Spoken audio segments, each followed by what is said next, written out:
안녕하세요, 삼정SS입니다. 오늘 이야기할 주제는 아파트 국민평수 대세의 변화입니다. 여러분이 집을 구입할 때 국민평수를 많이 고려하시곤 하는데요. 과거에는 국민평수가 33평이 주를 이루었습니다. 하지만 33평 시대는 이제 저물어 가고 있습니다. 그렇다면 앞으로 국민평수는 몇 평이 될까요? 오늘은 바로 이에 대해 알아보겠습니다. 앞으로 20년간 대세를 이끌 국민평수는 바로 25평입니다. 이는 전용 59제곱미터에 해당하는데요. 예전에는 25평이 좁다고 느껴져서 최소 33평은 되어야 한다고 생각하곤 했습니다. 하지만 지금은 상황이 많이 달라졌습니다. 첫 번째 이유는 빌라 전세 사기 사건의 영향입니다. 최근 많은 사람들이 사기 피해를 겪으면서 안전한 아파트로 이동하려는 수요가 증가했습니다. 이로 인해 작은 평수 아파트의 수요가 더 커지고 있는 상황인 것이죠. 두 번째 이유는 1인 가구의 급증입니다. 현재 1인 가구가 전체의 41%를 차지하고 있는데 이는 조만간 50%를 넘을 것으로 예상됩니다. 결혼하지 않겠다는 비율이 70%를 넘고 결혼하더라도 아이를 낳지 않겠다는 비율이 64%를 넘습니다. 이러한 추세 변화로 인해 1인 가구가 크게 늘어나고 있습니다. 이들이 33평보다는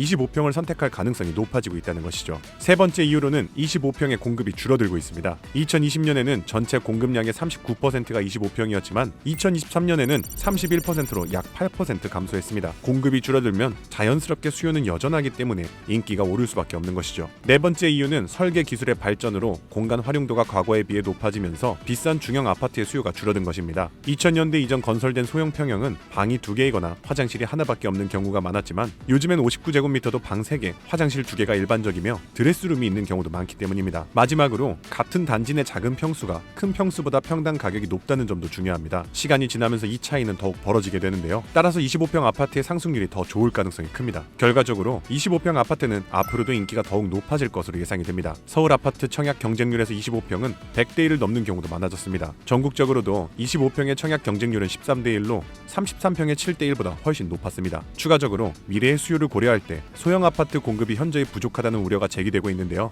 지난해 착공된 아파트 중 60제곱미터 이하의 비율은 27.5%에 불과해 60제곱미터 초과 85제곱미터 사이 아파트의 비율이 52.7%에 비해 절반 수준에 머물렀습니다. 지금까지 소형 아파트는 주로 사회초년생이나 신혼부부에게 인기가 있었지만 앞으로는 구매력이 있는 60대 이상 장년층으로 수요가 확대될 가능성이 큽니다. 게다가 최근 은퇴자들은 은퇴 후에도 활발한 사회활동을 유지하기를 원하며 병원 등 생활 인프라가 잘 갖춰진 도심 아파트를 선호하기 때문에 장년층의 수요 증가에 대비해 소형 아파트 공급을 확대할 필요가 있다고 보는데요. 물론 넓은 집도 좋지만 비용 부담이 크기 때문에 많은 사람들이 가성비를 따지는 경향이 있습니다. 앞으로는 대가족이 아닌 경우 25평 아파트를 고려해보는 것이 좋을 것이라 생각되네요. 오늘의 내용은 여기서 마무리하겠습니다. 오늘도 시청해주셔서 감사드리며 영상이 좋았다면 좋아요와 구독 그리고 알림 설정 한 번씩 부탁드릴게요.